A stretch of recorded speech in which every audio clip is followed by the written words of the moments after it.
Hello everybody! And welcome to the stream. Today we're going to be talking about surviving your game jams. But before we start, I just want to do a little bit of bookkeeping first. If you consider yourself a game designer, you should join the jam. We'll give you all, you should have all the tools that you need. And, well, a game designer designs games, you know? You should be working on something and showing a project, and hopefully it'll be great. And if not, then your next one will be better, right? In addition, you can also donate to the jam. The donations will be going to run the jam and to run the Godot game engine. We'll be donating to the free engine itself. And for every subscriber I get for this entire month, including the jam, I will be donating $1 to charity. So feel free to hit that subscribe button for the easiest donation of your life.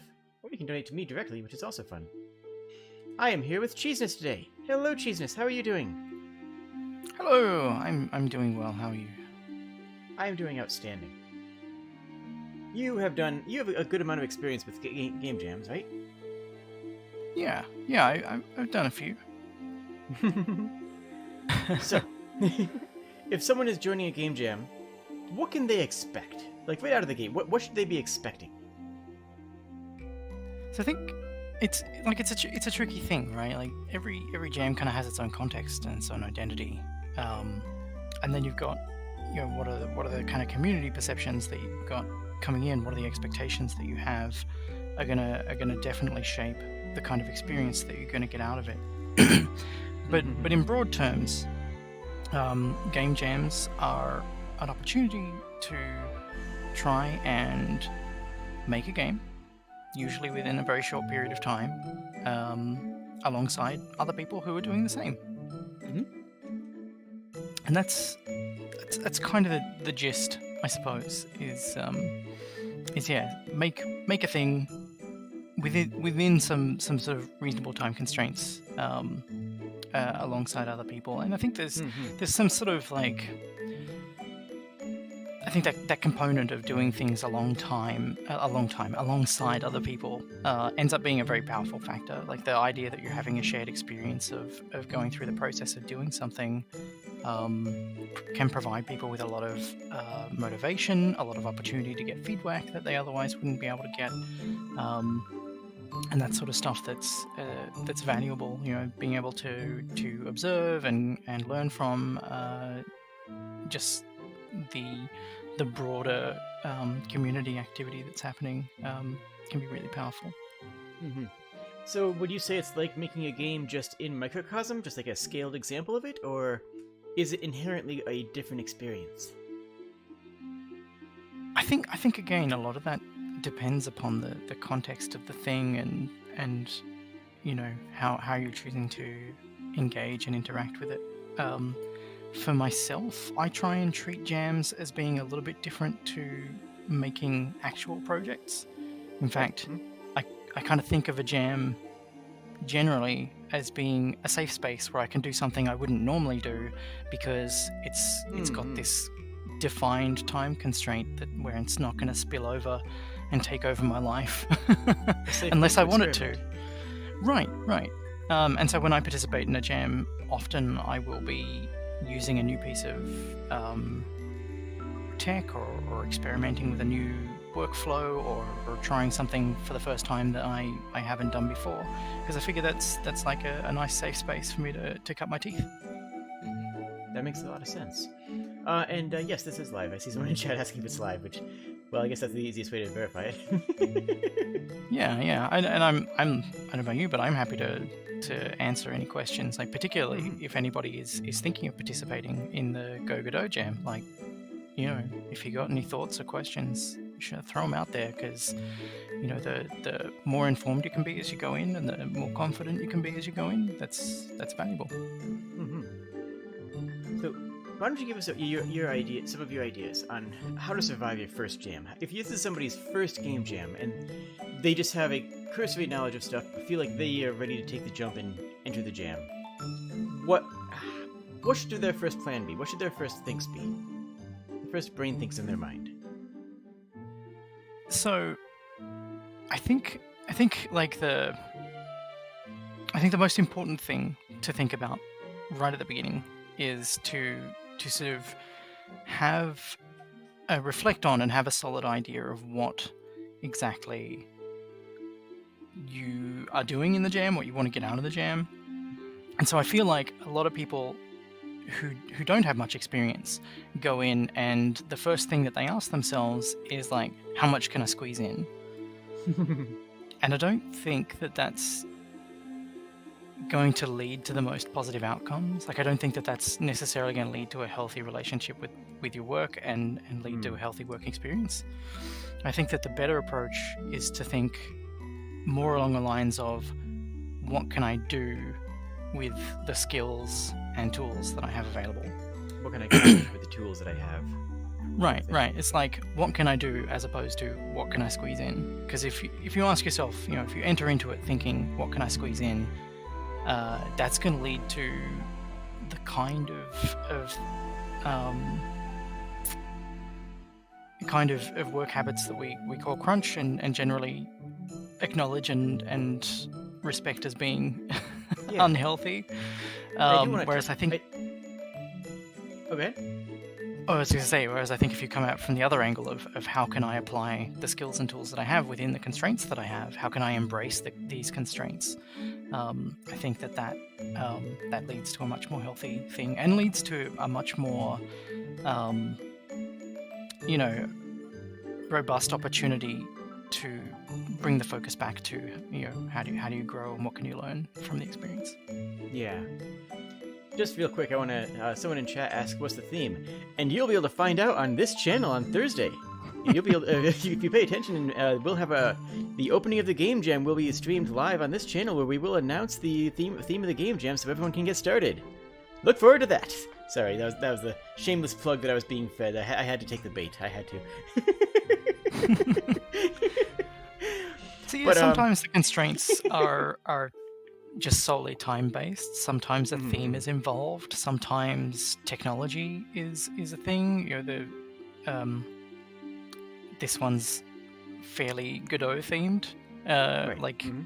Immediately, even before you get to any like sort of content theming, there's a technology theme at work there.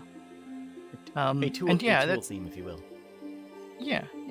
I think that's a big part of the identity is.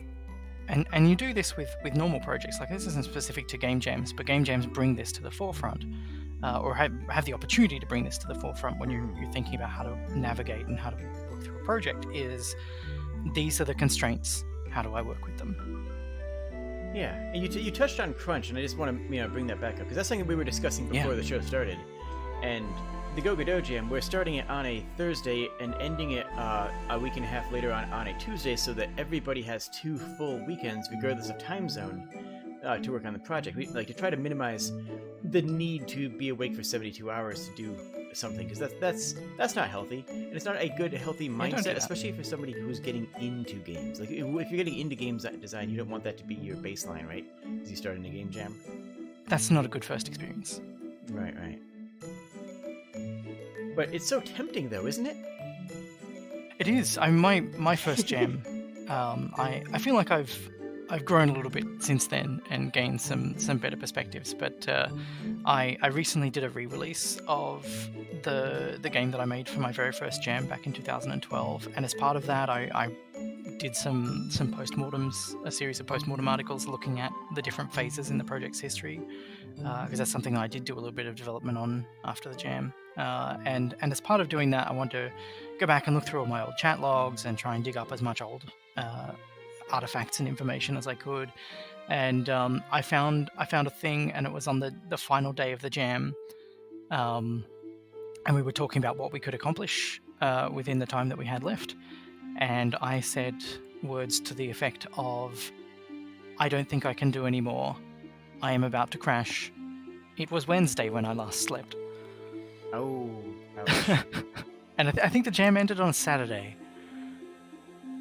But yeah, so yeah, I've fallen into that trap, and I've done all-nighters, and some of the game reflecting jams on are it now, 72 hours. You kind of and that was a week-long jam. Like, I did a week-long jam, and I didn't.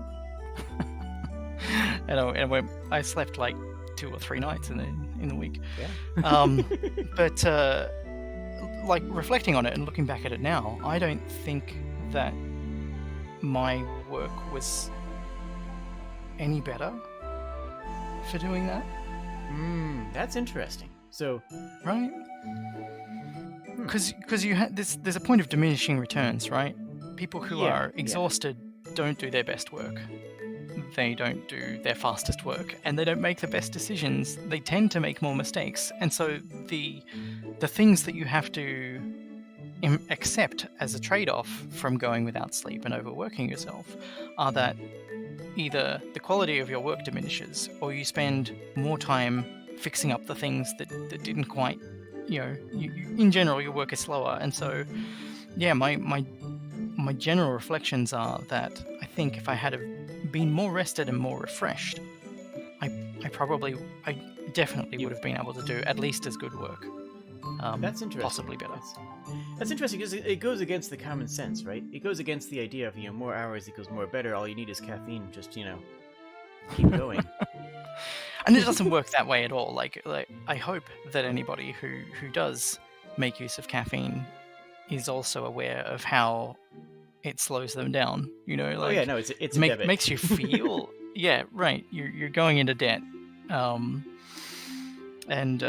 particularly when you're in a situation where you feel a lot of pressure, as you will towards the end of something with tight time constraints, it's not going to lead you into doing your best work. Mm-hmm. I just want to dramatically read out something that was said in chat. Wow, it's almost like crunch is a bad thing, looking at you big video game companies. Right? So we know that people do their best work when the doors are locked and they can't leave, and they have to sleep under their desks if they sleep at all. Oh, clearly, yeah. Mm-hmm. That's yeah. But that aside, like, what about the actual project work itself? So, how much free work do you think can be done on a jam? Obviously, everything for the jam has to be done in the jam. But do you start thinking about side-scroller mechanics or, shooter mechanics beforehand when you're just daydreaming about the jam that's coming up? Or do you kind of put all that to the side? Or maybe how much brainstorming do you do before the jam starts? Yeah, so again, I think a lot of that can vary from jam to jam.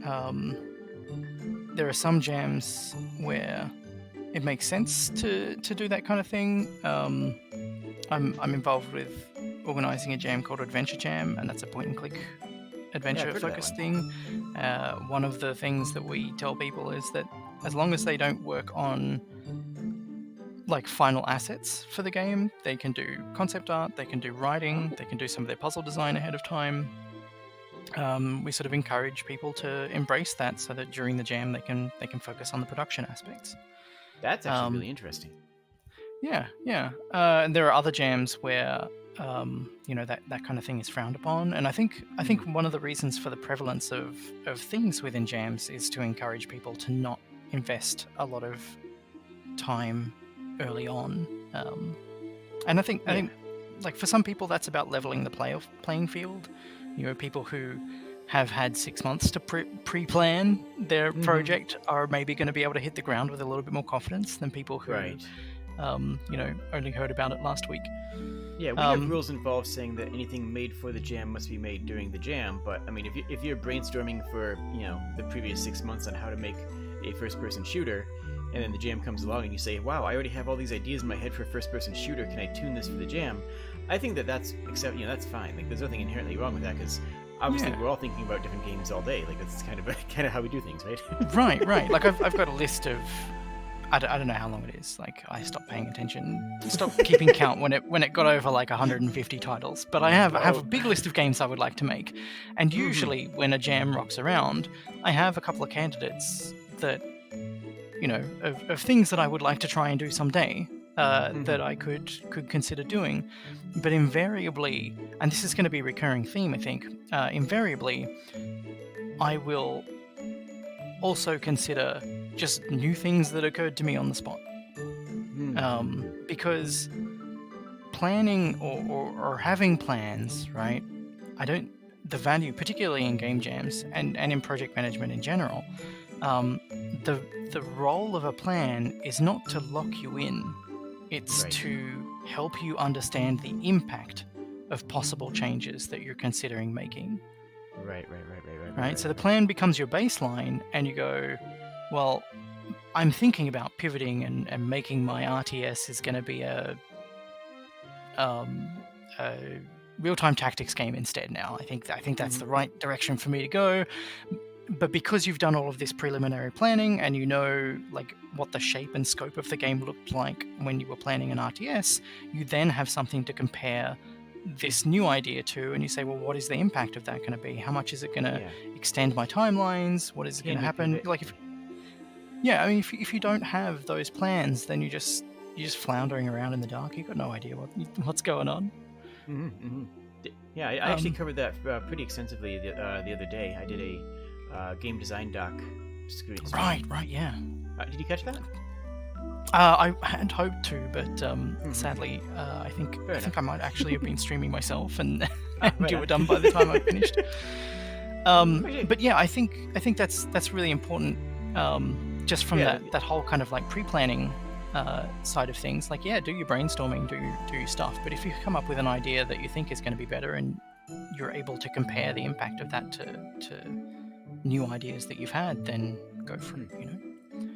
So I would recommend that if anybody is considering participating in a jam, that you're going to be able to ease a lot of stress points and a lot of friction points by experimenting.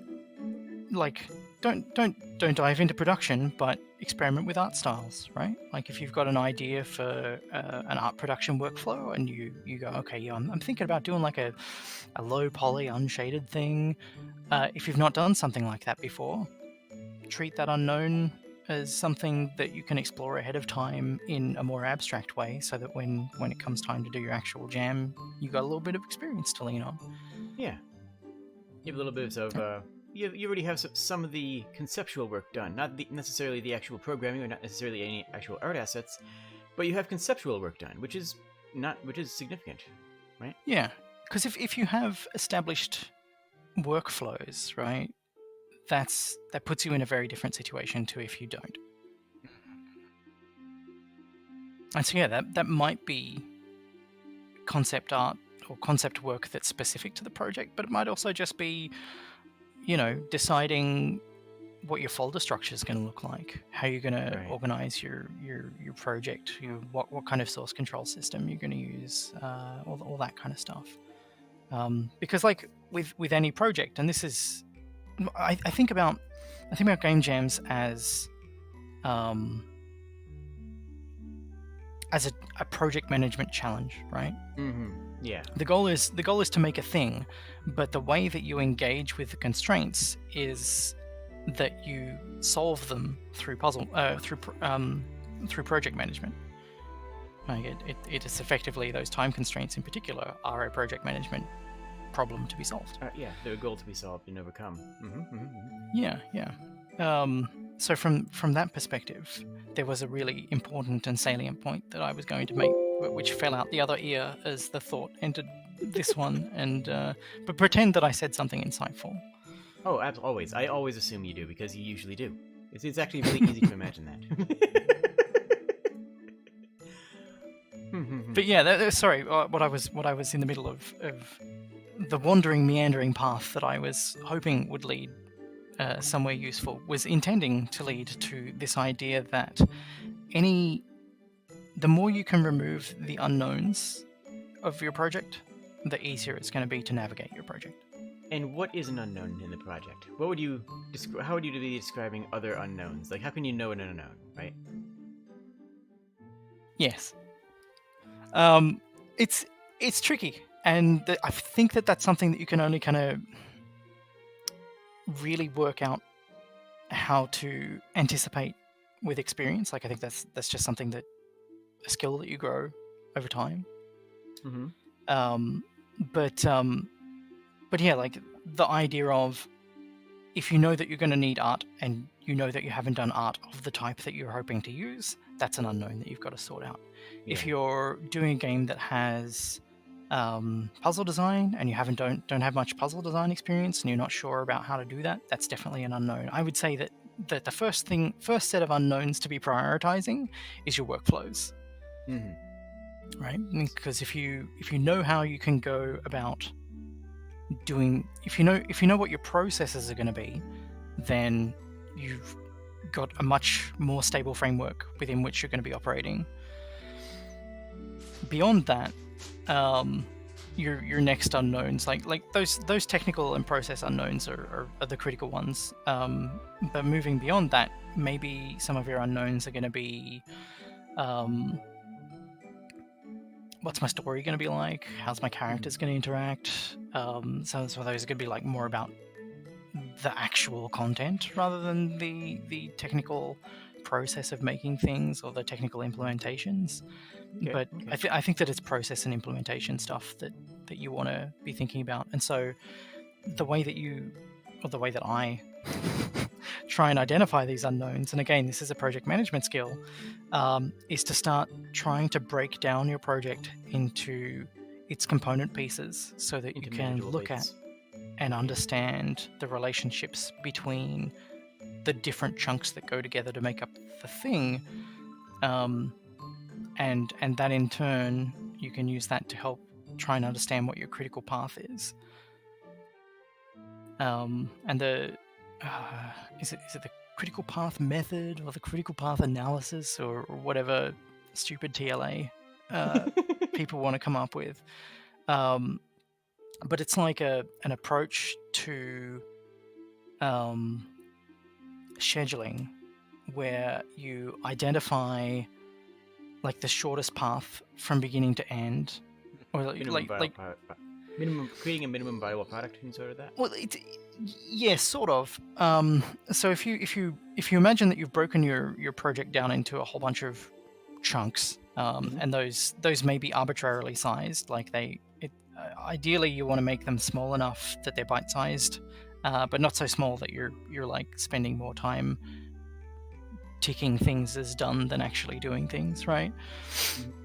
But yeah, if you break down your project into a whole bunch of things, component things, and some of those might be like, here's level 1, and level 1 has these kinds of assets that it needs, and it has these kinds of bits of programming that are related to it, and you sort of breaking those down into component pieces. If you lay all of those out, there'll be some kind of dependency between them where you kind of go, well, I can't actually call level 1 finished until I have like the tile set that I need for it, and I can't call the enemy AI. I can't call my enemies done until I have the sprites for them and their behaviors, and also other bits and pieces. And so this dependency information means that you can effectively end up forming a tree or a web or some kind of structure like that communicates the relationships between all of these things. And your critical path is the point at like the path through all of that, where if something takes longer than planned, it pushes the end out. Does that make sense? It does. Okay, good. So your critical, that's called your critical path. Your critical path is the thing, is your bottleneck, right? It's the thing that defines the minimum amount of time that the thing can take. And I think it's super important to identify what's on your critical path. And the process of breaking everything down to identify that is going to hopefully reveal to you where some of your unknowns might be. Because it's one of those things, when you've got an idea sitting in your head, your imagination kind of fills in some of the blanks, and you don't notice that those things are things that you haven't thought about until you come time to actually express them to someone or write them down or do them or whatever. It's really easy to have blind spots until you actually get something out of your brain. And so that's why I find charts and diagrams, and possibly you touched on this in the game design thing, game design doc thing as well, is that the process of writing this thing can in itself be very revealing. Absolutely. And it can, if you have multiple people involved, then you have to figure out where those it can be a communication tool as well. Yeah. And you don't Yeah, want to yeah, have definitely. you don't necessarily want to have a critical path where every single layer is relying on one person to be the linchpin of it. You want to spread around Yeah. not just the Well, I mean, workload, but also the critical points of the pressure points of the project, right? yeah, yeah. If you can find a way to kind of go to eliminate your single points of failure, not necessarily by taking stuff away from people, but by adding more people to things. I think like that's from a project management perspective, that's my preferred thing. Like if I've got two people who can do a task, that's a better situation to be in than just having one person who can do a task. Yeah. Not because people are interchangeable, but because it means that if one person gets sick or becomes otherwise unavailable, you've got the ability you've got something to work with. It's not the same kind of emergency as if you've only got one person who can do the thing and now they're not around. Right. But yeah, like I think your critical path is something that just happens organically. Like I don't think you can necessarily have a lot of control over what is and isn't on your critical path, because you can't break that. Like short of redesigning your project, you can't like break down that in, like you can't get rid of those bits because those bits are needed. But you'll find invariably that everything that is on your critical path, if you can't justify it, get rid of it. It becomes a really great way to identify which things you can afford to get rid of, or which things you will benefit from getting rid of. A big part of project management is knowing how to scope downward. And if you see a whole bunch of things on your critical path that are not essential, then just go, yeah, these things are optional. They're no longer on the critical path. So There are things that how much time do you spend on working this out? Because there's going to be a feeling that, well, I should just be working. Like I could write out all this critical path nonsense, or I could just get to work. Like how much time do you spend working on this part of the project compared to? I would say, and again, this is something that with experience you can navigate more effectively, and because you'll have the experience of doing it before, and you'll know how to react to things and how to plan for things and how to go through these things. And if you've never done it before, then you're gonna be making some mistakes, and that's okay. It happens. Or you're going to be making decisions that you will later come to realize, or come to reflect on and find that if you were doing it again, you would make different decisions. That's not necessarily a mistake, but so yeah, it can vary a huge amount. But my rule of thumb is that if it's a multi-day jam, let's say it's 3 days or longer, I would definitely be spending at least a whole day on that kind of planning stuff. On layouts, that's actually a lot. That's actually very interesting. Yeah, I mean, if I'm working in a team, definitely. If I'm working on my own, maybe it's only going to be like half a day or a quarter day, because I already know my own skills and I already know my own limits, and I've worked on hundreds of projects and know how to navigate these things. Like again, experience can let you take some shortcuts and skip over things. But right. I wouldn't feel bad about dedicating a whole day to planning. If it's a 1 or 2 day jam, then half the jam is probably not the right amount of balance there.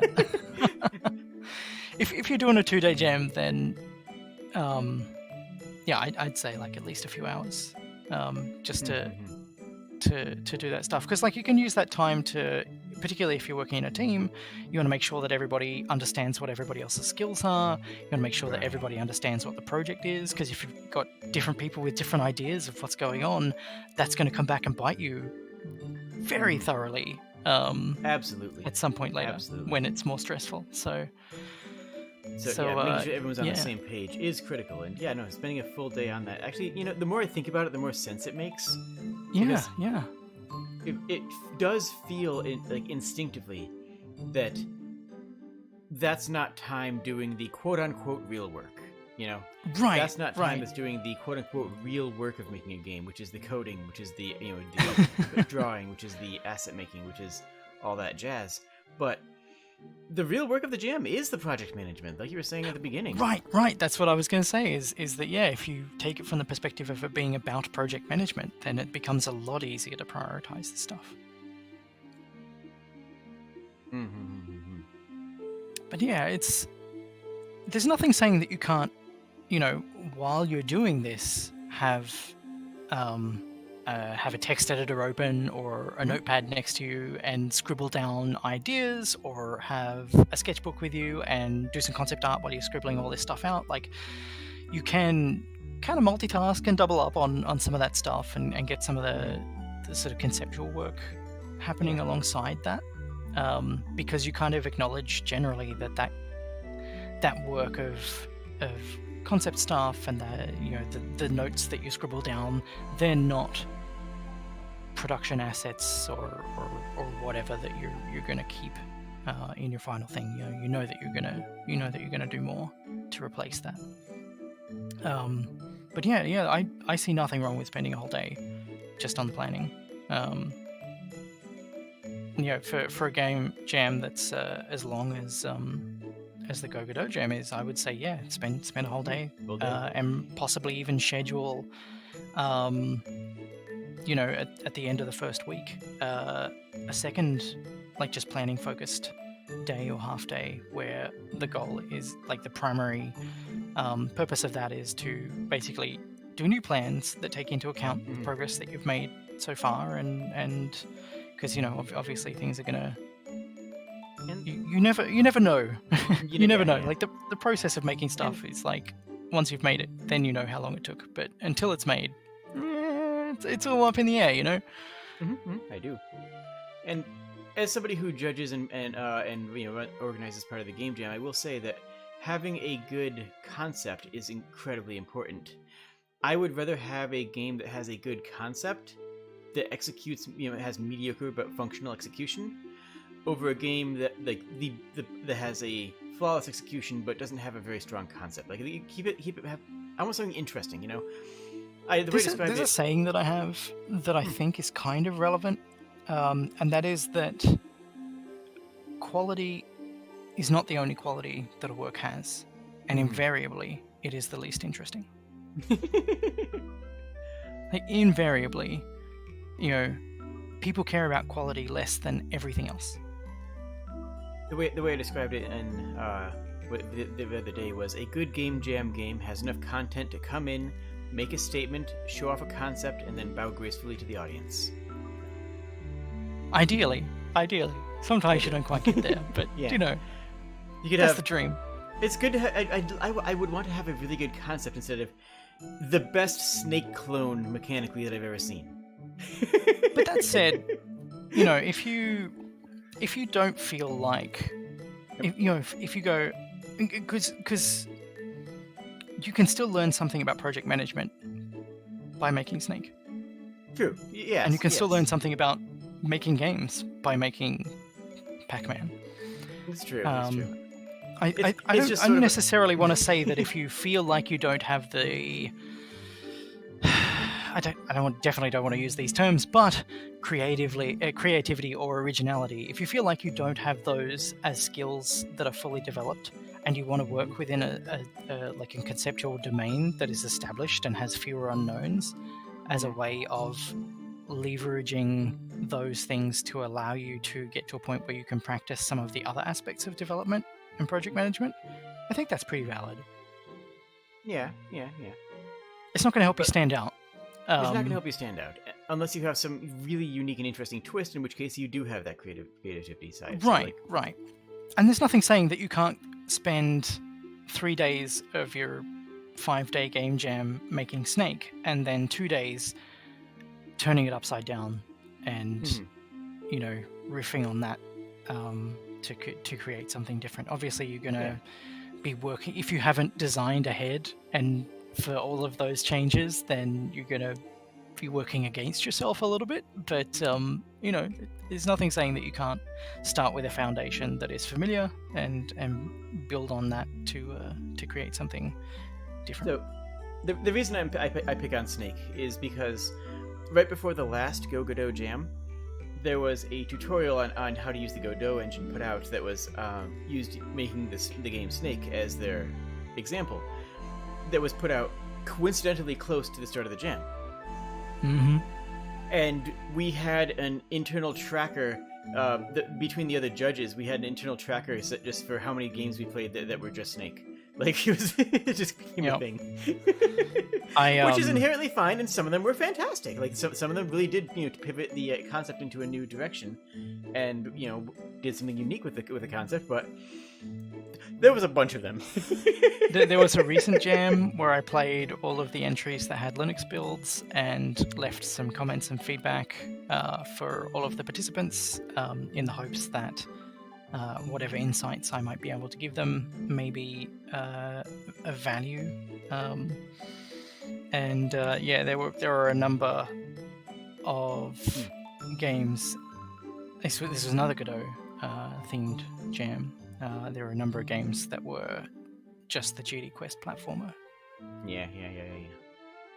And it's like, if you want to use those assets, that's fine. If you're doing your own level design, like if you're using that as a base so that you can express your own level design without having to do like all of the other work in the meantime, is that really any different from using like someone's platformer asset, which would often be allowed for most jams? I don't necessarily see that as something that is worth viewing as bad, but it means that I can't, there's no value in complimenting them on the visual design if they're just using someone else's stuff. I want to compliment them on their original, on their work, I find that when people do like take the tutorial and just do nothing else, it leaves me with very little to say. Sapphire has put a couple of really interesting questions in chat. What do you recommend people pay attention to if they're observing the jam, or observing a game being made?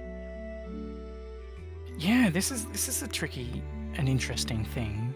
I've been judge on a couple of jams, and while I personally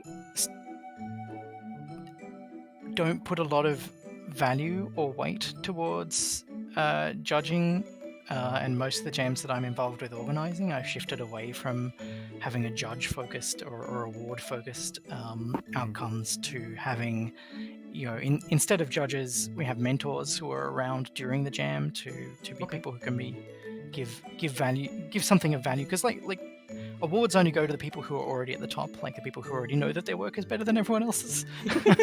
Whereas the people who might that way. The people who might actually benefit the most from having some feedback and input from an experienced person are usually the people who don't get much attention in that space. But anyway, I've also been a mentor during some jams, and that in order to be an effective mentor, I think that you need to have an awareness of and be able to keep track of what people are doing, rather than just letting them ask you questions. Like, you want to have an understanding of what the context they're asking questions from in, or if you're going to see them, to give them some feedback on their work without directed questions. You need to know what it is and where it's coming from and how much it's changed since you last saw it. So in terms of observing, I think it's important to take into account what it is that particular developer is doing and what it is that they want to get out of their project. So if there was a jam that I was a mentor at where the idea was that you were meant to be making a game that was focused on some kind of health outcomes, which is interesting, right? Like that's a cool theme. That's neat. And there were, I just don't know how specific I should get. There were these people who were making a game where it was a two-person game, and it had the kind of... I also need to think about how to describe it that doesn't predispose people to seeing it how I saw it. But the idea is that you have two players, and one player drives an ambulance while another player in the back performs a surgery or some kind of medical procedure or treatment or whatever. Actually, I think it was more first aid type stuff than surgeries. Yeah, go ahead. But my brain immediately goes to Surgeon Simulator. Which I think did that actually have a level that was in the back of an ambulance? I think it might have. The slightest. But yeah, so that was like an interesting thing, and I felt like they were leaning towards an angle of how can I make a fun game that gives players the opportunity to brush up against like first aid concepts. Okay. There was another mentor who was very keen on the idea of this should be a learning package that teaches people first aid. And those are both valid directions to come at a thing from. But I think it's important to take into account what it is that the person who's making the thing wants to get out of it. You know, if they were specifically focused on an educational tool, then the educational tool stuff is the right feedback to be giving them, things that help guide them towards that goal, or help them think about how they can achieve making their way towards that goal. If their focus is making a fun game, then that feedback is not necessarily going to be, you know, is the feedback that helps them pursue and understand what their goals are is it helps them. You want to help people understand, like refine and come to a better understanding of what their goals are, and then you want to also help them find ways to navigate that and arrive at those goals. You know. Yeah. For me, when I'm looking at, you know, if I'm looking at a jam game, I'm thinking about expandability. Like, I don't need to see a full game, but I sometimes like to say, is there a full game here? And there doesn't have to be. Not every game needs a full game. Not every game has a full game attached to it. That's true. It's the idea of, you know, okay, is there enough of a concept here that this could become a 15-hour game, a 20-hour game? Is there a base idea here that would be worthy of pursuing as a finished project? And I tend to heavily weight and respect the ones, because that's a sign of a good concept, right? That's a sign of a good concept that if you can, if there's more meat to it, you know, if there's enough meat to it to say we could go somewhere. I think there are exceptions as well, though, where there's a game that is. I'm trying to think about.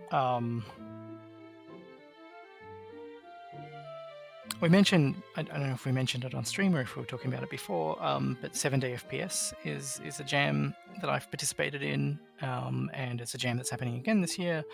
But its focus is encouraging people to make a first-person game in 7 days. But there's one that I remember called Photobomb, which has you. The idea, it's like a puzzle game, and the idea is that you're kind of like a detective, and there's this crowded area, and there's people walking around it, and the people are just like, they're all identical. But you have these controls where you can rewind time and move time forward, and the idea is that you have to find who left a bomb in this environment that then explodes, and so you can start where it exploded, and you can see where the person is who put it down, but you need to go back in time and identify, you know, which of the people, which of these all identical people are. But as you move through time, you can take photos, and when you take a photo, it will make that person a particular color. Or sorry, no, you start with one photo, and that photo has a couple of people in it, and when you arrive at that point in time, they have a particular color, and the idea is that you use photos to identify people's movement and track stuff through time. And like, I don't think there's much value in making that into a bigger game. I think it's really well done. I think it's really well executed. But I think it also, like, it works because it's a fairly small scope thing. Like, okay, you're never going to push that out into a really big, project. That's fair. As games develop as a medium, people are starting to question the value of fun the games have in the medium. When judging games, how fun is it to play? How fun is it to play something that you like to consider, or how important? I think it means how important is fun in your consideration of it. I look more for the core concept. Like, is the concept interesting? Is the concept? Is the game doing something that's interesting and engaging? I guess engaging is the proper word for this. Yeah, I'm like, my gut feeling is like interesting and worthwhile. Much more interesting metrics than fun specifically. Like fun defines a very particular domain, but worthwhile defines that plus more. I've played many games that I don't think are fun, but I think are enormously worthwhile, and am very thankful to have had the opportunity to experience. So if I think about something like Beginner's Guide, for example, there's no way that I could ever describe that as fun. But I'm very glad that I played it. But I think that's tricky. Like I think for a lot of people, the word fun does encompass something more. But it leads in and carries the baggage and expectation of like a positive fun experience. You know, like a positive experience tough. Doesn't necessarily mean a fun experience in the same sense. Right, and you can have a worthwhile experience that is fundamentally filled with negative feelings, I guess. Like if we think about music, for example, right? Like some music makes us sad, some music makes us angry, some music makes us happy, like there's this huge spectrum, and we look at all that and we go, yeah, that's all good stuff. I like this song that makes me feel sad. Whereas when you're viewing games through a lens of, is this game fun? Then a game that makes you feel sad is probably not going to be fun. One of my go-to examples is Spec Ops: The Line. I'm sure you've heard goodness. that. That game is aggressively not fun. It's not a enjoyable game to play, but it's incredibly compelling and it's incredibly interesting, and it's very well done in what it handles. I have mixed feelings about that one as an example, because I feel like if you already align with that game's sensibilities, then you will be predisposed towards not playing it. And if you do play it, then it's like, I stepped beyond what I was comfortable with in order to engage with your work, so that your work could tell me to feel bad about engaging with those sorts of things. Like, I'm like, there's better ways to give that kind of message and have that kind of impact. I feel like the game was marketed poorly. Like, I feel like I see your point, but I think that's a problem of marketing rather than the design. But it kind of has to be, though. Like, yeah, I guess it does. Like you can't. Yeah, you can't deliver that. It got marketed when it came out. It got marketed as, just like a shooting man game, right? First-person shooter. Yeah, the fancy shooter. And sometimes that's the right thing to do. Like if we think about Gone Home, for example, Gone Home is a stronger game if you go into it expecting it to be a little bit spooky. Like, I don't know what this is. Maybe this is a scary game. Spoiler warning for anybody who hasn't played it. It's not a scary game, but I think that it's more powerful and more impactful if you go in with those kinds of expectations and feeling those kinds of things, because that is what the protagonist would be feeling. Yeah. But it's not quite as it doesn't rub your face in going in with those expectations in the same way that I understand Spec Ops: The Line does. Yeah, Spec Ops is... Yeah, it does kind of rub your face in it, but if you know that that's going to be part of the... Yeah. And it's tricky as well. Like, if you want... I think it's very valid art, right? But I think that you're going into it with the expectation that it's going to be a drama as opposed to an action, then it's better. Yeah. If it's framed more as like a character piece.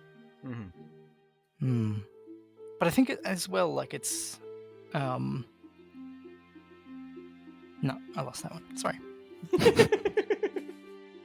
It is an interesting example. Sorry, yeah, that's what I was going to say. I think it's really valid art, right?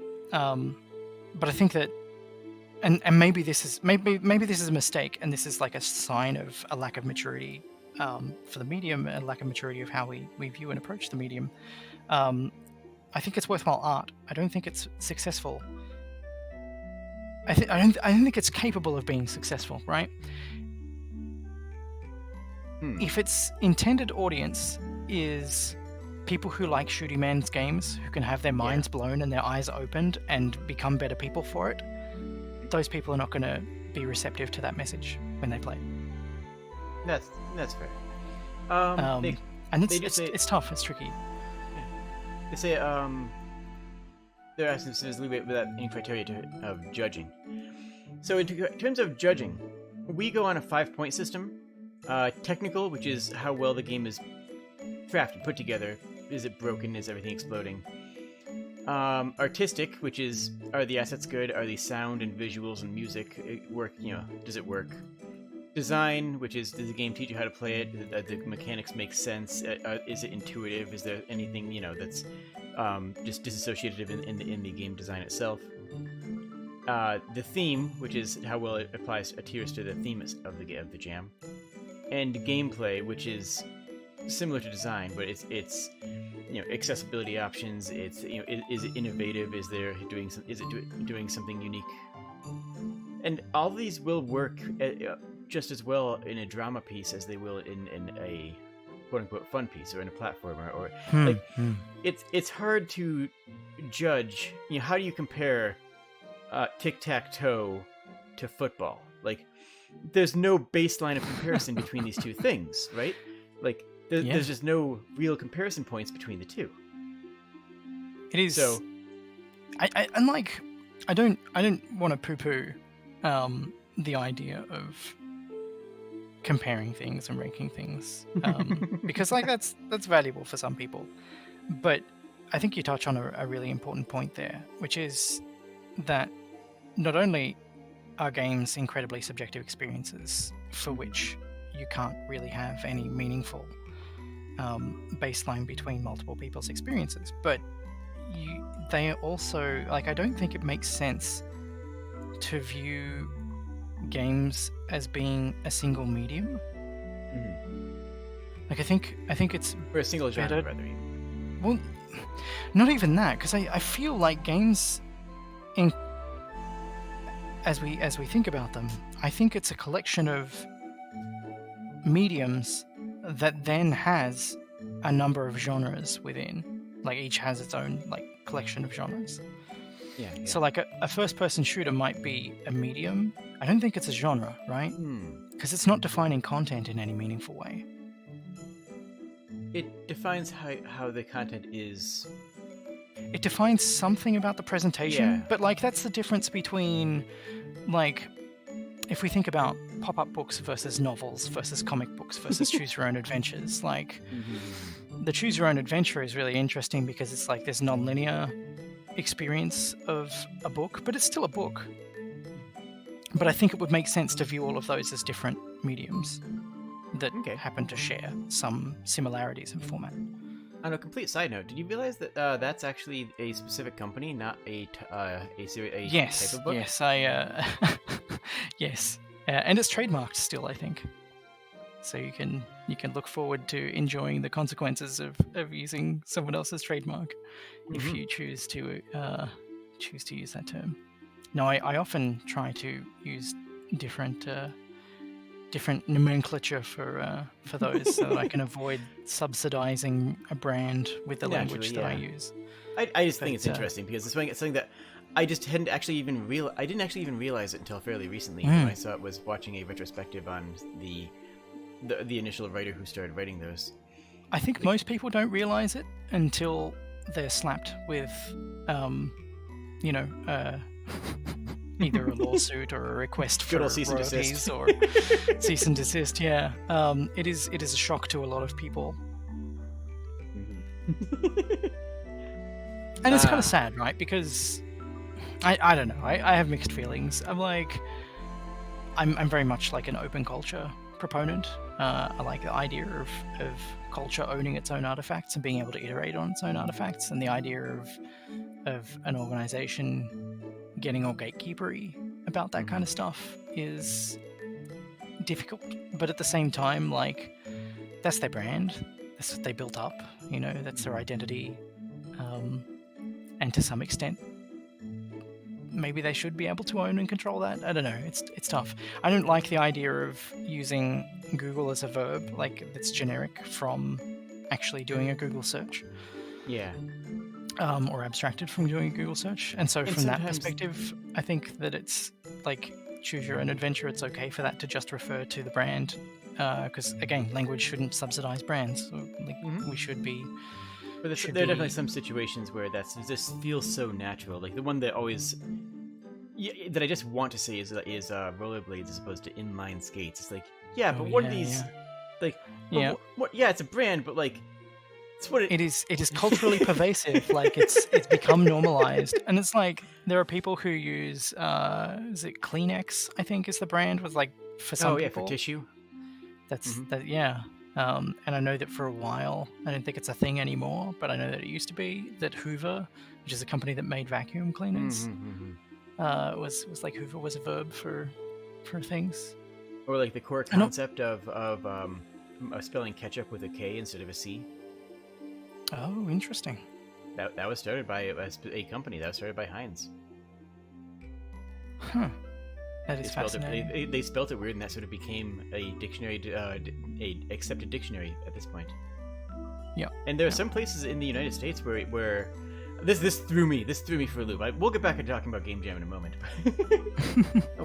I have one more example of this kind of thing that I want to bring up when you're done as well. Where's my tracking? I lost my tracking. 1 sec. I'm back. Okay. It was I was in, where was it? It's someplace in the southern United States. It was Texas, and someone said, "Would you like a Coke?" And like, "Oh, sure." And they're like, "What kind?" I beg your what now?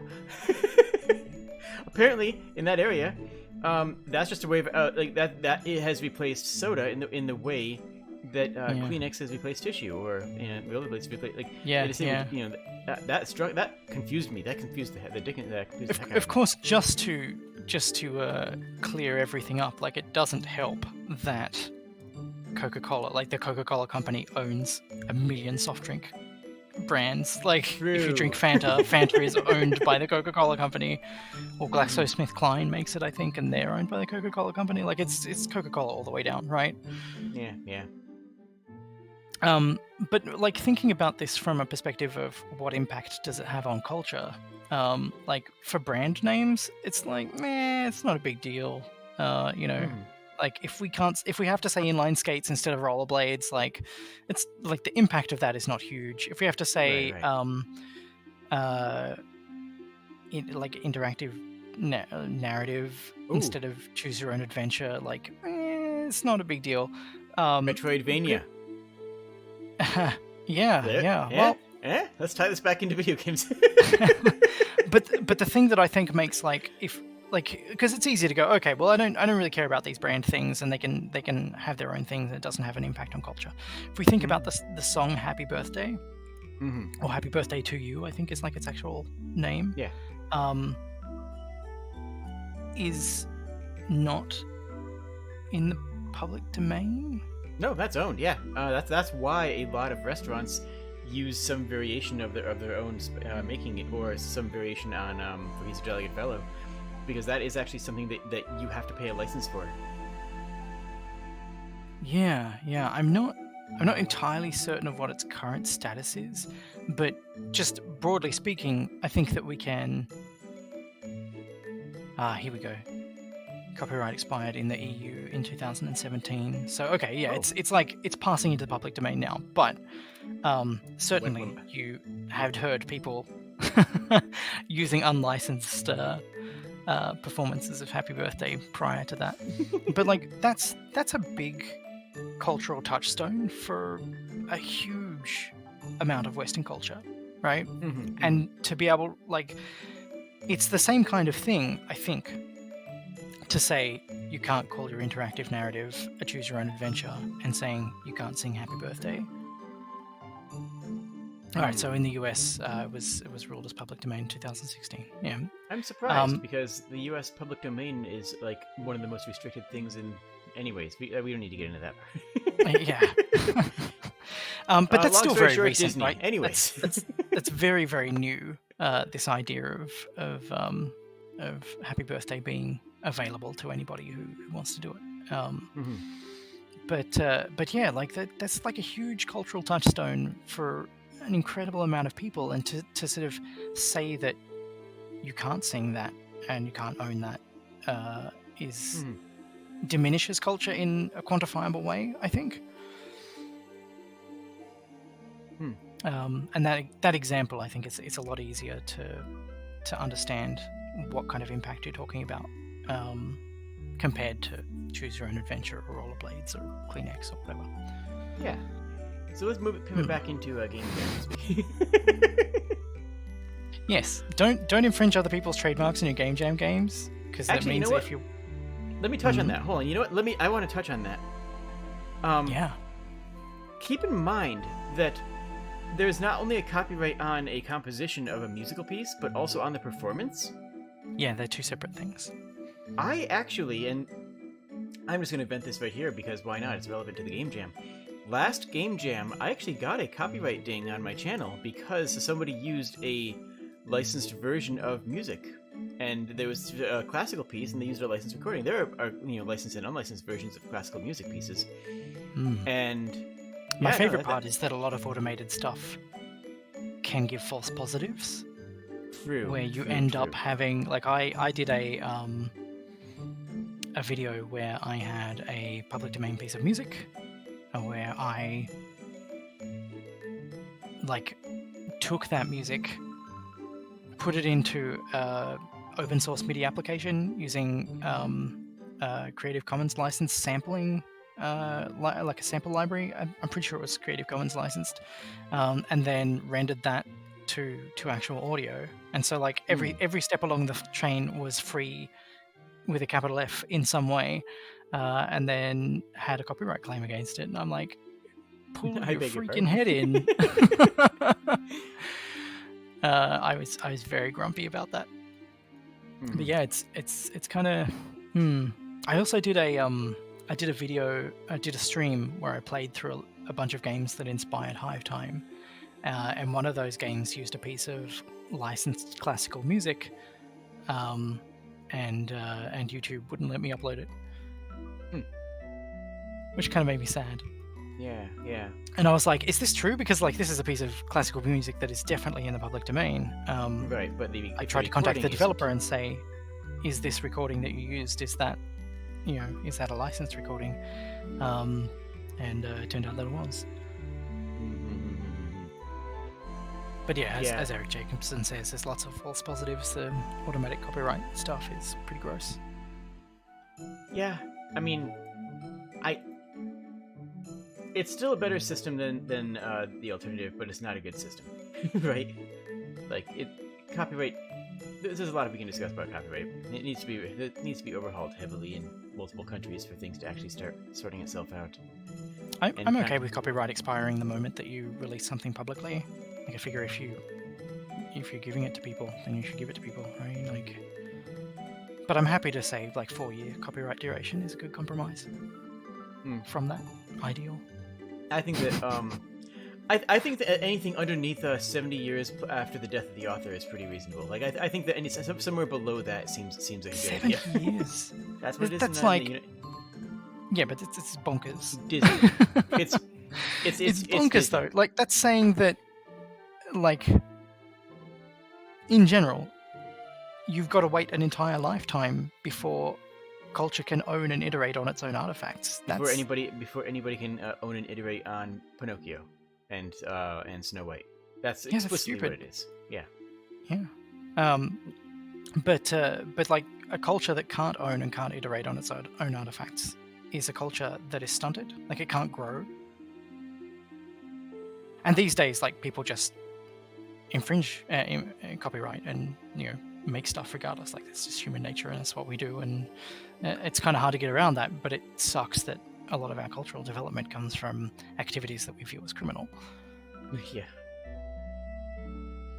Yeah, it's so dumb. Sure you shouldn't have to wait until. If there's something that matters to you from your childhood, maybe you shouldn't have to wait until you're no longer. You're old enough that you can't make stuff anymore. That's dumb. There's the hot take for the stream. Yeah. Eric, it was a piece of Chopin music. It definitely the composition is in the public domain. The recording that they were using is not. Yeah. Same thing with what was on my stream. Yeah. And not Chopin specifically, but that. that show the shenanigans. So yeah, make sure that you own what you make in the jam, because if you're using somebody else's material anyways, that has to be documented. If you're using somebody else's materials that were not created during the game jam, you have to document that anyways.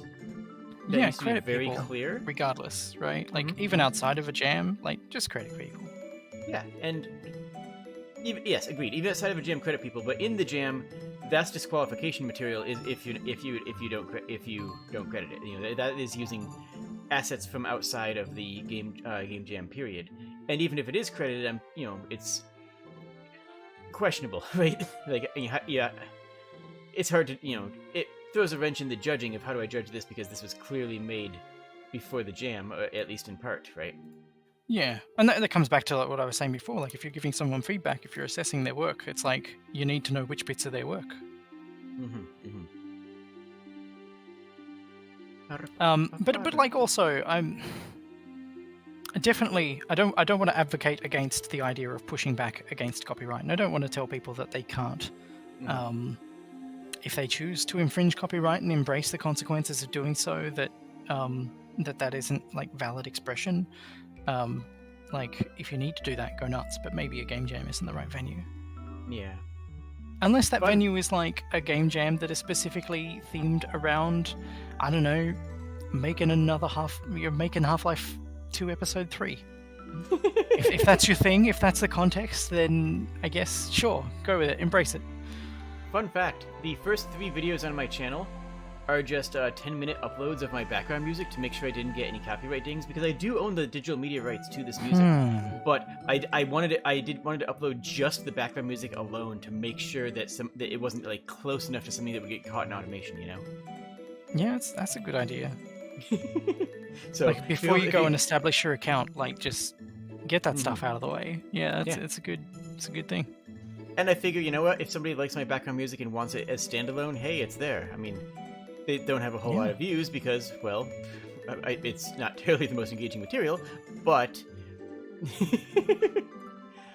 yeah, that was my logic behind it. Is, well, if I want to make sure that I don't get, suddenly have every single video on my account taken down because it all uses the same music for my intro theme.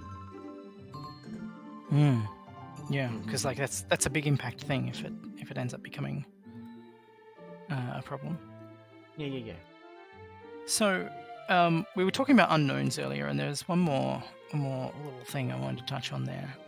One unknown or type of unknown that you cannot really do anything about, but being aware of it can help you, and that is the impact of late changes. Because invariably you're going to need to make some, right? Like, either a thing takes longer than you're expecting and you have to change your timeframes for when stuff's going to be ready, or maybe something just isn't coming together right and you decide that you need to do something else instead, or like, maybe we thought we were going to have a composer here, but we don't have any music, so now we've got to spend some time like hunting up some Creative Commons music to stick in here, because otherwise it doesn't feel fully fleshed out. Or maybe we want to like change the emphasis to work, like, be on ambient environmental audio so that we don't need music anymore. Like, sometimes you just got to make those kinds of decisions, and I think that if you keep in mind that you are going to have to make some late changes, and if you plan around that, you keep that in like within your the way that you're budgeting time, like kind of across the jam, you want to have less density of planned work at the end compared to the beginning, right? So that you've got a little bit of buffer to absorb and push stuff in. And then the way you kind of identify that is think about which features are going in last, like your late features. How big impact are they? And what is, how much are they going to reveal about the identity of the project, that may end up changing how you feel about things, or what the right decisions to move forward are. Like, if you know where your late features are, then you know where your points of change and decision making will need to be. So if you can think about that ahead of time, I think you can can navigate that a bit better. After the jam is over, what do you recommend game devs do to review? That's a good question. I have my thoughts, but I want to hear yours first. Sleep's the most important thing. It's like people go. That's fair. People go, oh, I finished the thing. It's fresh in my mind. I should do some post-jam work and do some, post-mortems and get all that stuff done while I'm still in the zone. And I think no, just stop, take a day, don't think about it, get some rest, and come back to it with eyes that are a little bit distanced from what you've been working on. Because I think that when you're still in that whole I'm in the middle of making something mode, you're not gonna be as primed or prepared or just equipped to have the right kind of insights. I would say show your work to other people. Regardless of the jam itself, regardless of whether they're the judge or not, show it off to other friends, family members, and professional acquaintances, and then say, hey, what do you guys think of this? And try to get some constructive feedback outside of the context of just the game jam. Try to get some constructive feedback for your project in general, rather than just the box that you put it into for the game jam itself. And part of that might be deciding whether or not you want to do any post-jam polishing work on it. Yeah. You can make better decisions about what that's going to be when you've had eyes looking at it that aren't, whether they're yours or someone else's, that aren't, coming from the perspective of the jam itself. Networking is very good. Play other games, and yeah, exactly. Yeah, you get that networking opportunity. Maybe we'll talk about this a touch later, but I feel like it's probably not super healthy to go into a jam with the expectation that other people have an obligation to play your work. Other participants have an obligation to check out your work. It's nice that people do, and many people do, but I don't think that you should really be feeling like people are beholden to that. I don't think it's necessarily a responsibility. It's okay and valid to just make a thing and move on because you've expended all of the energy that you have for that jam within the time period.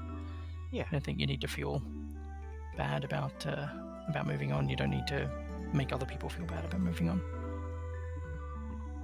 Although, because we do have a thing where we are going to try to have every game that's submitted streamed by somebody, I guess it is an expectation for this particular game jam, but... Yeah, and like that, as Ripley says, there's a lot of people who will reciprocate. If you play someone's game, they'll come back and give yours a bit of attention. And so that's part of networking, but I think if you go in with the expectation that there are 100 participants in this jam and therefore I will have 100 players on my game, you're going to be sad. That's not reasonable in that case, right? Yeah. I think you think of that kind of stuff as a bonus rather than as a key thing that you get out of the jam. Yeah. So I wanted to touch on thinking about how to prioritize things. As you move into development, you're actually doing the stuff, and you're finalizing your plans. You're working out how to divide up the work, or you're working out what to do first. I think there are a couple of really key things. We talked about identifying your critical path, and I think that prioritizing your critical path and making sure that is always prioritized first. That's going to give you or put you in a better position to, be closer to having your minimum viable product or whatever, but also mean that by the time you get to the end of that, the core framework of what makes your project exist will be in place, and everything that you add around that will be making it stronger. You won't get to the end of the jam and go, well, this would have been cool if we just got this one extra thing. We've got everything except the player movement controls. Except all the logic's there. Yeah. It's just the keys aren't bound to anything. We didn't have time to do that. Whoops! It's Yeah, I do. So yeah, and as part of that as well, I think the other thing to think about is what is the core experience that you want to communicate through your work.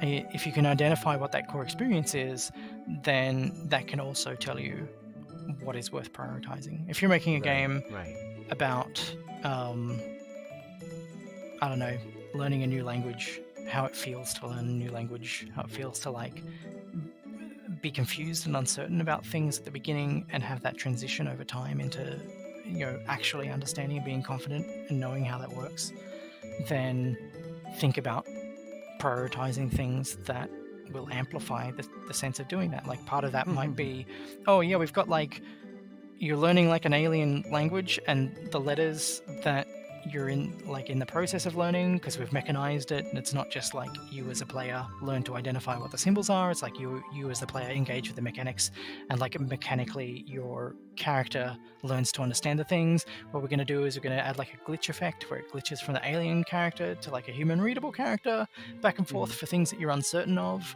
And it's like, yeah, that's totally cosmetic and not particularly critical from like a mechanical implementation of identifying, like from making sure that the player can actually perform the actions needed to finish the game. But it's a cosmetic thing that adds potentially a whole lot of weight to the experience that you're trying to deliver. And so I think in that case, that sort of thing is worth prioritizing. Because that's going to be core to the experience, right? Yeah, it's going to elevate the sense of learning that you're trying to communicate through the thing. And like, that there are plenty of other examples. It's hard to come up with like examples that are obvious. Like everything is always steeped and couched in nuance that is really hard to unpack and say why something is important and why something is valuable. But I hope that one at least kind of made sense. Another thing that you'll find is that as you make stuff, you will learn about what it is that you're making.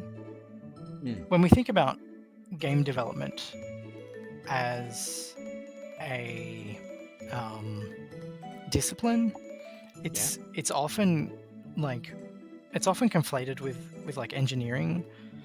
And we view it as like an engineering task. We call software development software engineering.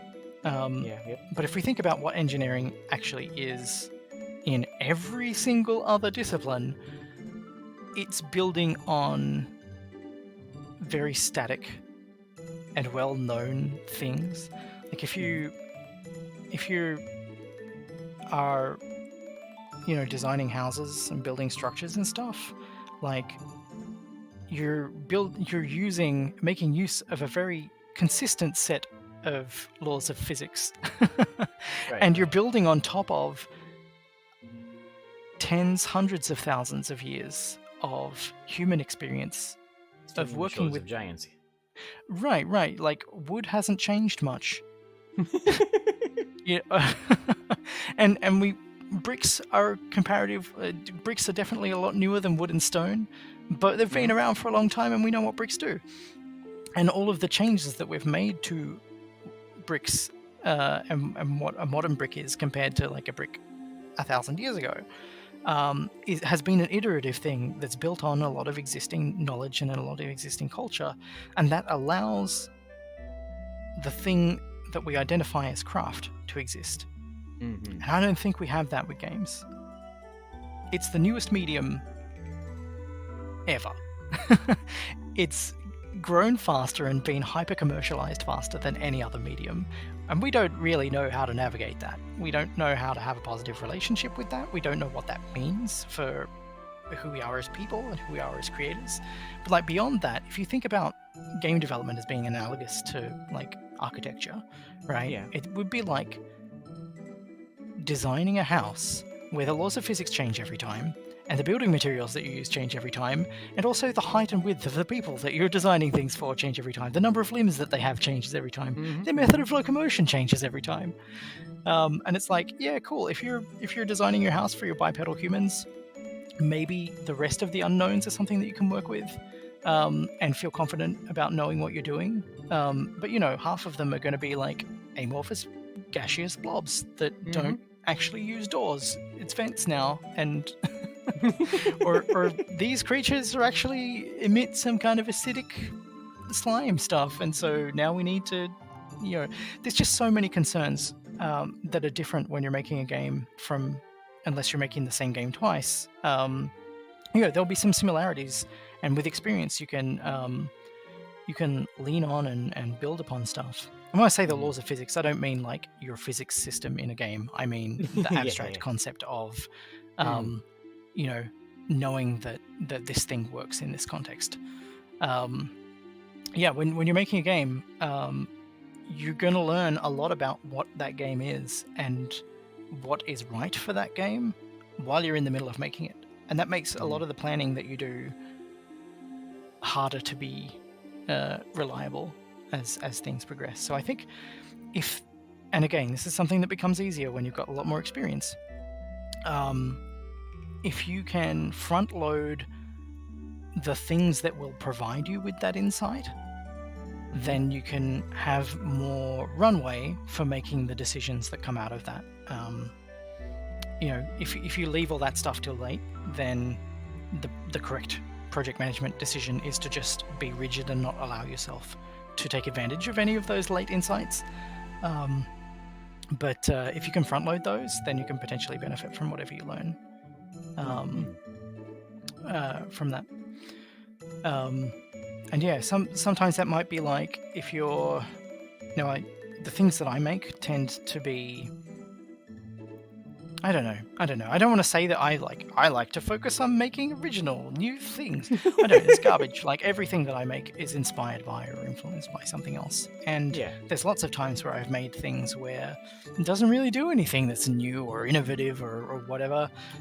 It just happens that often many of the things that I am known for making have been unconventional. So I recently did a re-release of a first-person ice skating combat game that I made in 2012, and it uses WASD as your movement keys, but instead of behaving like a traditional first-person shooter, you have to alternate between A and D in order to build momentum, and so that's meant to convey a sense of ice skating. Okay. And so if you hold down W while you do it, it's like you're leaning forward and you go faster. If you hold down S while you do it, you can skate backwards. It's cool. But we didn't really know whether or not that was going to work when we were first talking about implementing it.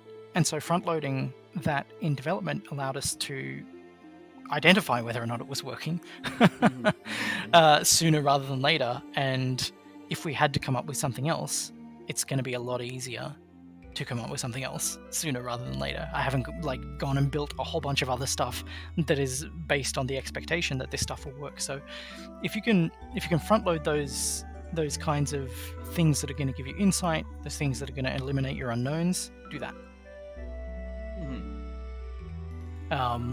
And the reason that I use the example of an unusual or an unconventional game is because that is explicitly an unknown. It's very easy to identify that as an unknown, but maybe you're using a first-person controller asset that you've never used before.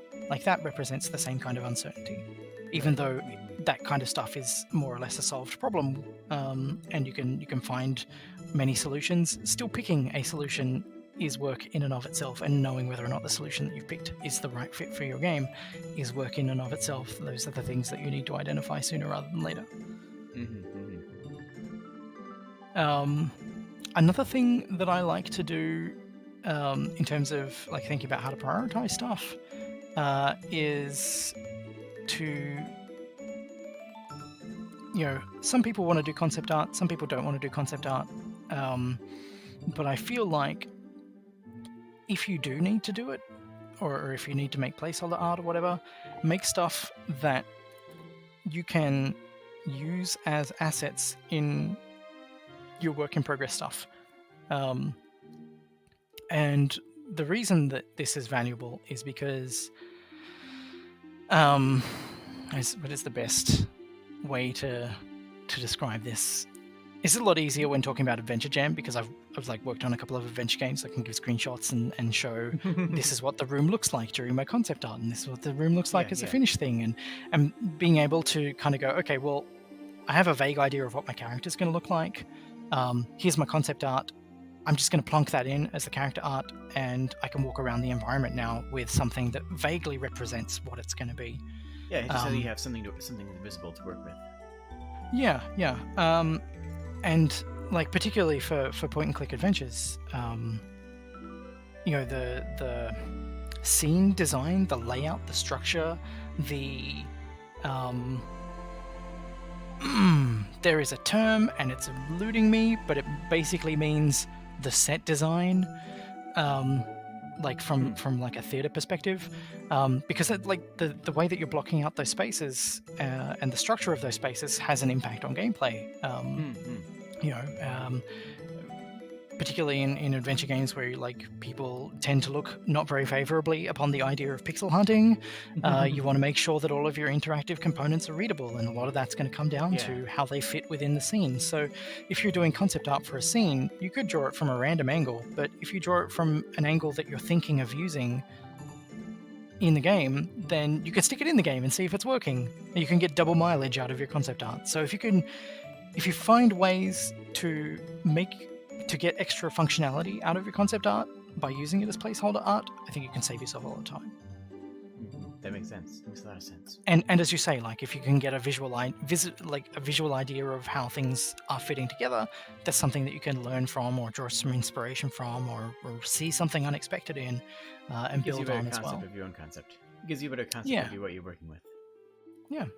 I think it's like that's a super cool strategy that I don't see a lot of people doing within jams, but if you can do it, it's cool. And if you're working in a team, whoever did the concept art is going to be super buzzed to see their little like stick figures walking around or whatever you've got. You know, they're going to be excited, and it helps people feel involved when otherwise, you know, they might have to wait longer to feel involved.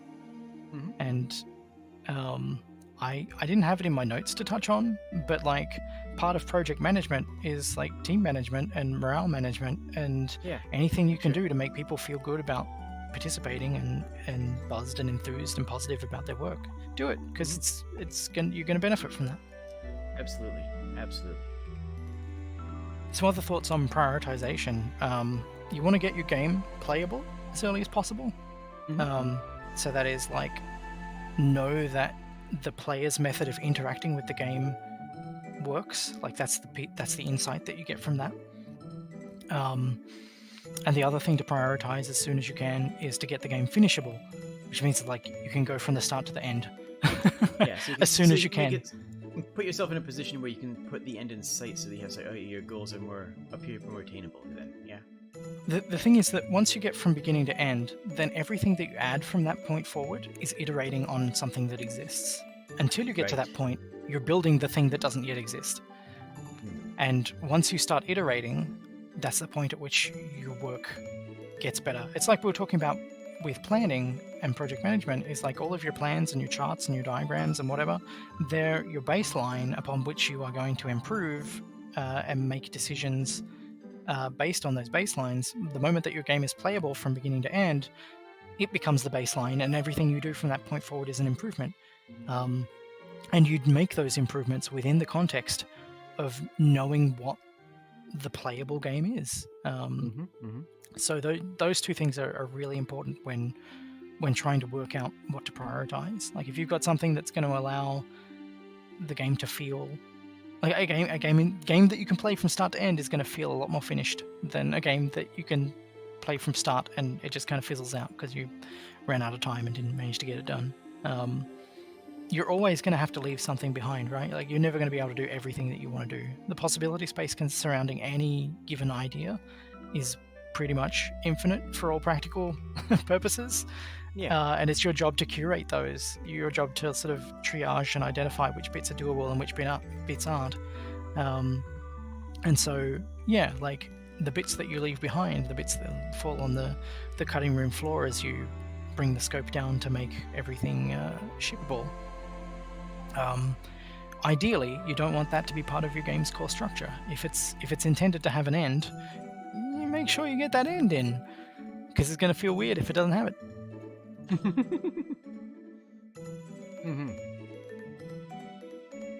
Let's see. Do we have any more questions from the audience? Or if you're reading this, watching this after this goes up, and if you have a time travel device, please send us a question. And, absolutely. And or put it in the description. I will be checking all the questions that come in from there or on the Go Godot site, Jam community page. Yeah. So I had in my notes a couple more things to touch on. If you want to wrap up, though, I don't want to outstay my welcome. Oh, we can touch on them. Yeah, all right. So we talked before about critical path stuff, and talked about using diagrams to help identify that. And those are, in my opinion, tools. And I think that the most important tools from project management perspective are all conceptual tools like that. They're not programs, they're not applications, they're not specific things in the way that a cordless drill might be a tool. They are processes, I guess, ways of thinking about things, ways of doing things.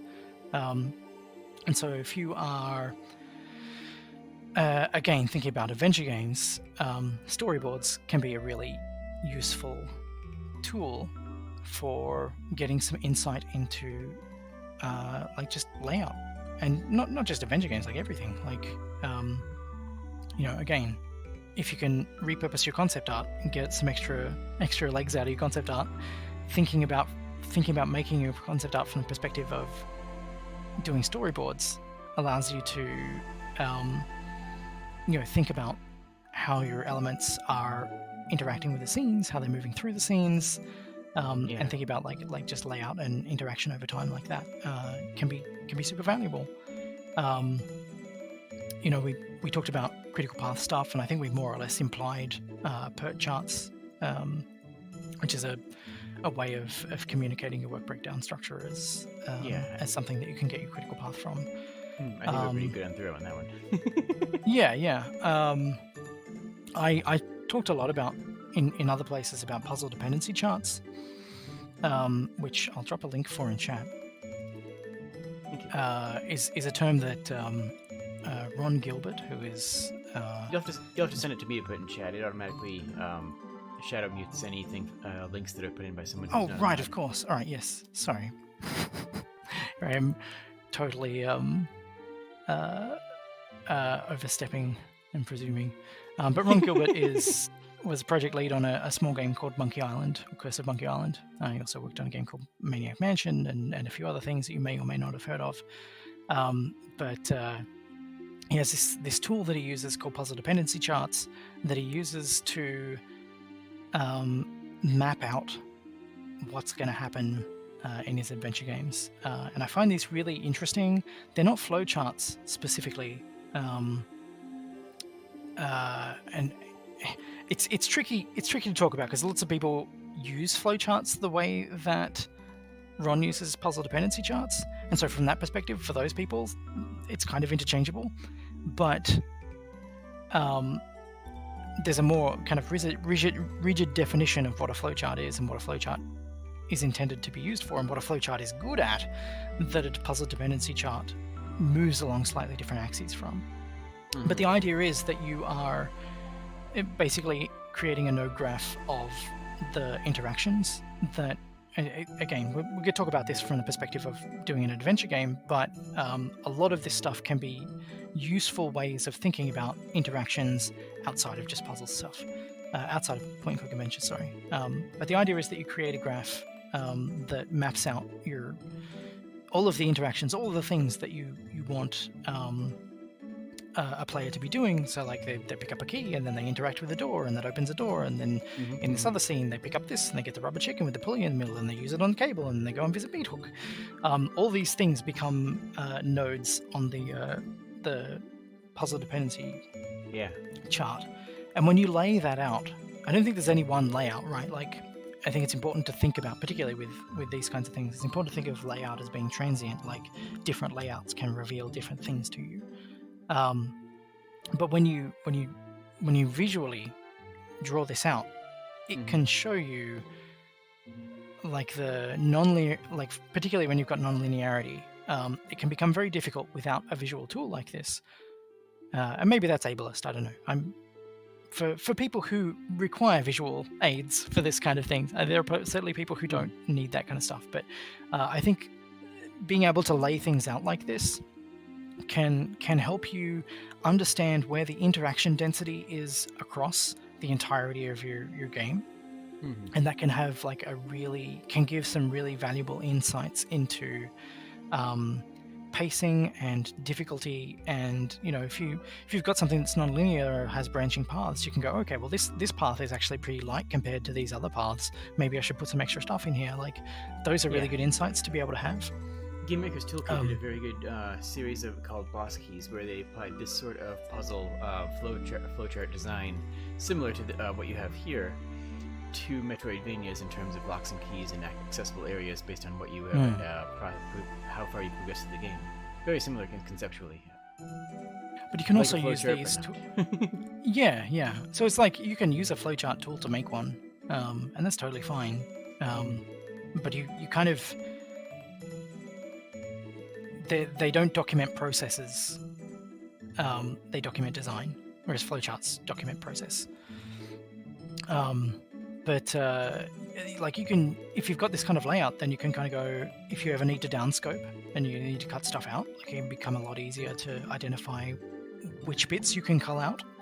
And if you're clever and plan ahead and color code things based on stuff that you care about, or annotate things, or make it easier to identify, the different properties of some of these interactions, then you can also make it easier to kind of go, okay, well, all of these things involve this particular type of animation, and we think we can cut all of them. We've got no others left that use that animation, so we don't need to make that animation, and that's how we scope down, right? Like those, being able to make those kinds of, to have those kinds of insights, is valuable, and these kinds of tools can help you arrive at those insights a little more easily than you might otherwise.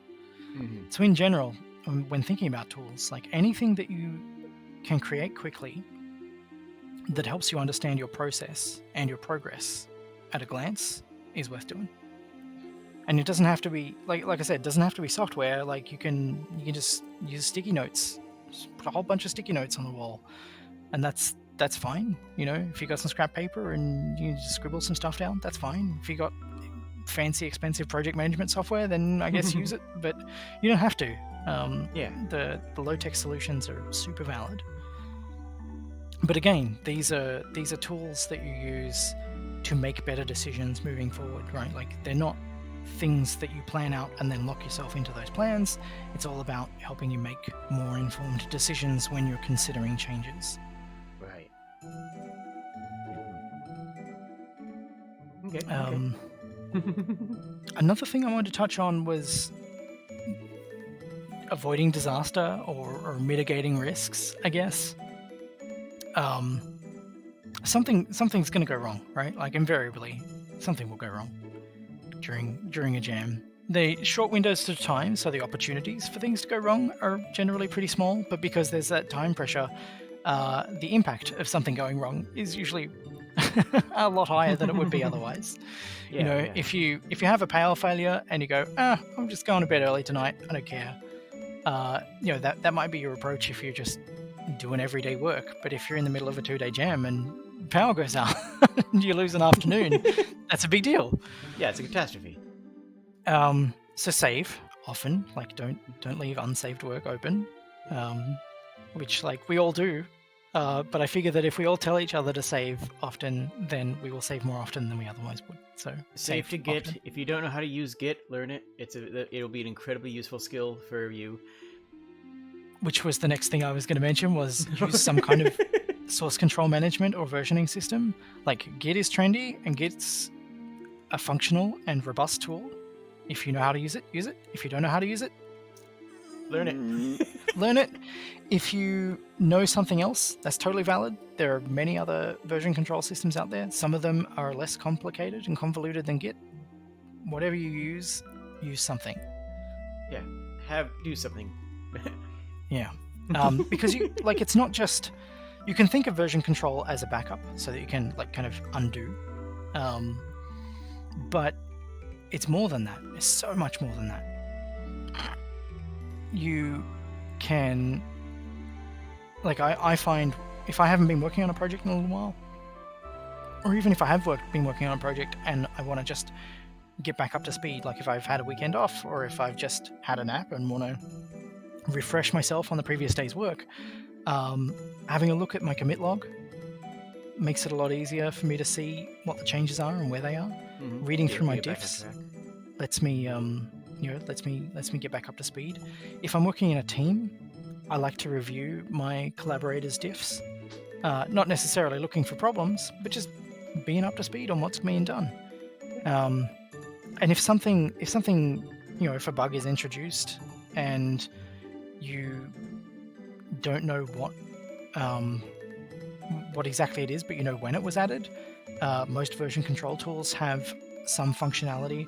In Git, it's called Blame, which is not very nice. A little aggressive, but... Yeah. But you can use Git Blame to tell you who wrote a particular line of code. So you can just basically go, give me the Git Blame for this file, give me the blame for this line number, and it will tell you... change logs. Yeah, it'll run back through and tell you who made the commit that made that line what it is. And when you're thinking about how to efficiently use time, I could spend... And then you find out that it's yourself, and then you have to deal with that. Yes. But if there's a situation where there's a bug and you could debug it and solve it in an hour, but you could ask the person who introduced it, and they already know how it works and what it was doing. Yeah. They know what they had in mind. If 5 minutes worth of talking to them lets you resolve it in 10 minutes, then, that's a no-brainer. Do that. Mm-hmm. So that's always good. In addition to all of that, I think there's some value in doing off-machine backups. If you've, that can just be a USB drive, right? Or if you've got a network drive or a cloud. Or a network drive on someone else's computer. Cloud's just other people's computers, right? That's what it is. Yeah. If it doesn't matter what it is. If you're doing it onto a USB drive, make sure you're ejecting it after you copy stuff off, because most modern operating systems do what's called delayed writes, which means that the files don't actually get written to the device until the system can be bothered. And if you're backing it up to another hard drive on the same system, that doesn't count. Yeah, that's not good enough. Yeah. That's not a backup. Yeah. I mean, if you do that, then that's great. But also do something better that comes than out nothing, of that machine. But not enough better. Yeah. I mean, if you're at an in-person jam and you've taken a laptop and your laptop gets stolen while you're on lunch or something, as much as there's a perspective of, well, I've got bigger problems. If my laptop gets stolen, I kind of don't care about the jam. I guess that's a valid way to feel. But if you have a copy of all of your work sitting in your back pocket as well, then that at least gives you the options. It gives you choices that you can make. Yeah. Or if you're working with a team, and your stuff goes, but you've got a backup of it and you can give it to everyone else, and, that potentially... Everyone's heard of the story of the backup of Toy Story, I'm sure. Oh yeah, that's right. Someone was doing work from home and they had a copy of the entire repository or something. Yep, they had a copy of the entire repository and the primary source was lost, and they had to restore everything. And their backups were messed up as well, yeah. Yep, they had to restore everything from the version that someone, technically against regulation, had at home. Yeah. Yep. Yeah, that's totally a thing. And then the last point I had on disaster avoidance was communicate. Just make sure that everybody is clear on what work is done, Let people know what you're working on. Let people know how far you've gotten through it. It's I don't know about all of us, many people default to this thing of, I don't want to talk to someone unless I've got something positive to show them. I know that I'm behind. They know that I'm behind. there's no point in me talking to them until I finish the thing and can give them the thing. Like, it's better to deal with the unpleasant situation of the thing being late when you've actually got something to deliver, because that allows you to offset the negativity. Like, that's the easy. I think that's a trap, right? Like, that doesn't lead to it doesn't lead to positive experience. It just means that you pile more and more pressure on yourself. It might turn out that they don't care and they've got resources that could help you, but you're you're cutting yourself off from that because you're avoiding talking to them. Don't do that. Like, if you're working with people, if you have collaborators, like, the reason that you're collaborating with them is because you can trust them to work with you.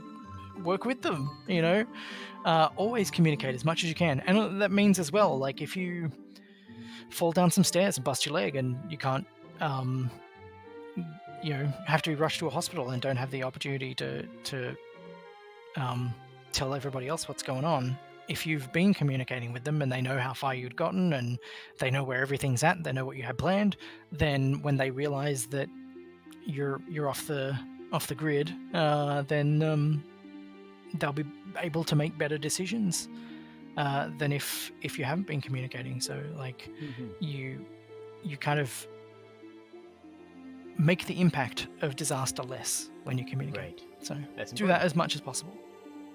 Just communicate in general so that everyone has on the same page. Like, that should be part of the initial setup and configuration. But don't lose that communication as you go off. Like, don't go off into your own corner and just work on your part of the thing and assume that everything else is going to work together.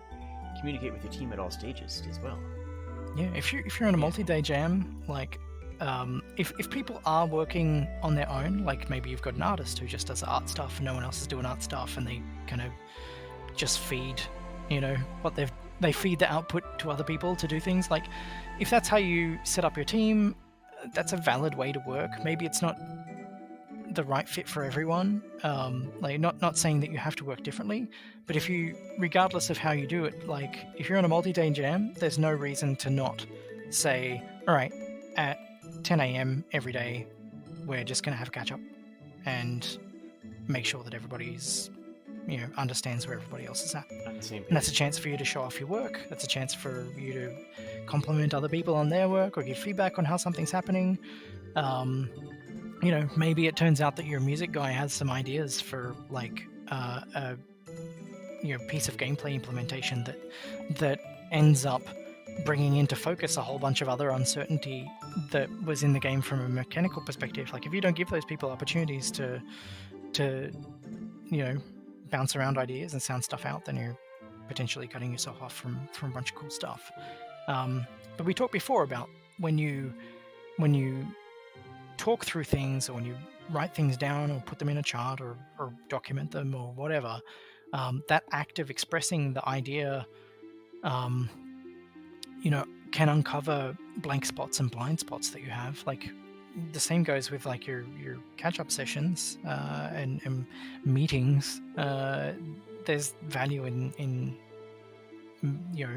working through and showing off what you're working on, because you might have someone who's doing art stuff and they're like, oh, look, here's my art, here's where I'm going, it's like, this is what I've got in mind, and someone else goes, yeah, but don't they need to be transparent? Like, if if somebody doesn't say, yeah, don't they need to have transparent backgrounds, and, like, it turns out that that's not how they were made, and suddenly that introduces extra work, like, it's better to identify that sooner rather than later, right? Yeah. As an example, like, obviously experienced people need less of that kind of stuff, but just as a general principle, there's always going to be room for those kinds of letting other people I don't know if check your work is right, but have the opportunity to, if they see something, they can and that also, like, has a positive morale thing when, like, someone goes, oh, like, I'm not finished with this music track, but here's how it's sounding so far, and everyone can go, wow, that's great, that's way better than I was expecting, can't wait to see this in the game. Like, if that makes everybody feel energized and motivated to keep working, then that's really positive as well. Yeah. So yeah, like, wrapping up here. To wrap up, there are a couple of things that I think are worth viewing as important, things that matter in terms of what kind of outcomes you're going to have from the experience of participating in the jam. If you want to have a positive experience or a positive relationship with your work coming out of it, I think that the there are a couple things that are important to focus on as being the main things that you want to get out of it. And I think that experience is one, particularly for less experienced people. The opportunity to grow some skills and build on and improve the things that you're doing. Interacting with other developers, whether you're working in a team or whether you're doing some of the kind of networking that we were talking about before. Demonstrating to yourself that you can make something can be really powerful. Again, particularly for people who don't have a lot of experience. If you've never made a puzzle game before, and you're like, I want to try my hand at making a puzzle game, and you prove to yourself that you can make a puzzle game, that's really cool, right? It's very, very powerful. When you get feedback on your work, that's super valuable. Having a project that you can have the option of continuing on with outside of the jam, if you want, is positive as well. And I think it's also worth, to keep you focused and keep you on track, having a playable thing at the other end is something that you should look toward and look forward to and do your best to make sure that you can get that out of it. But on the flip side, there are a couple of things that I think that if you fixate on, like not to say that these aren't things that you could benefit from or things that might be nice if they come out of it, but I think if you expect or demand that these things come out of your experience of participating in a jam, it's probably going to lead you towards less positive experiences. And those things are having a polished game. I think if you go in accepting that you're not going to be able to do everything that you want to do, and that you can be at peace with that at the other end, that's going to put you in a much better position to have, to draw positive value from your experience of participating than if you demand from yourself that you're going to have a polished, most amazing game in the world. Because statistically, it's not going to happen so often. Yeah. I think meeting your original vision, like, it's okay. It's okay to have like lofty plans and then not meet them, right? Like, or it's okay to have specific plans and then decide halfway through that you want to move in a slightly different direction because that's what is a better fit for the project, right? Like, you don't need to feel beholden to your original vision. And I think fixating on that, you're going to learn from what you do. Yeah. I think fixating on your original vision is not going to lead to positive experience. And then again, not to poo-poo, but I think if you fixate on awards, then you're probably not going to have a good experience. If you're like, I'm not going to be happy unless I win all of the things. Again, if you're working in a jam that has 100 people, then statistically, if everybody makes something of equivalent, we're well over 500. Yeah. Okay. So if you're one person in 500. 1 in 100 is much easier to calculate a percentage of. But you're like a tiny percentage. If everybody makes something that is in all other respects equal, then your chances of being noteworthy or getting an award or having that kind of recognition are going to be pretty small. And while that's nice to get if you get it, I think that it's more valuable to focus on other things as being the primary outcomes that you want to have from participating. Yeah. All right. Thank you very much. That's about it. Have fun. That's the other thing. Have fun. Have fun. Yeah. Enjoy making stuff. Absolutely. It's a pleasure having you on. I hope that's as been always. valuable. Cheers. It's been nice to be here.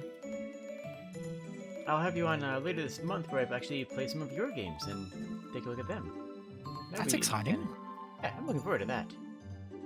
Gonna show you all of my like half-finished jam games that completely did not prioritize being playable from start to end, and that's where I learned all of these lessons.